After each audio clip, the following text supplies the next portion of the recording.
You ask Tiger to solve. This deals with linear equations with one unknown.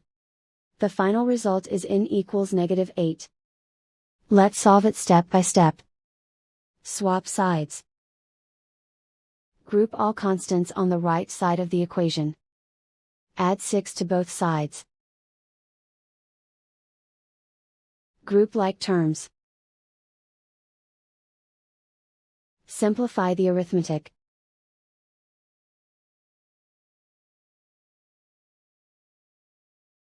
Isolate the n.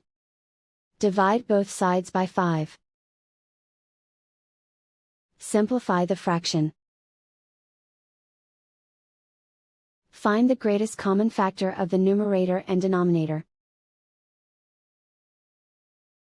Factor out and cancel the greatest common factor. And so the final result is n equals -8.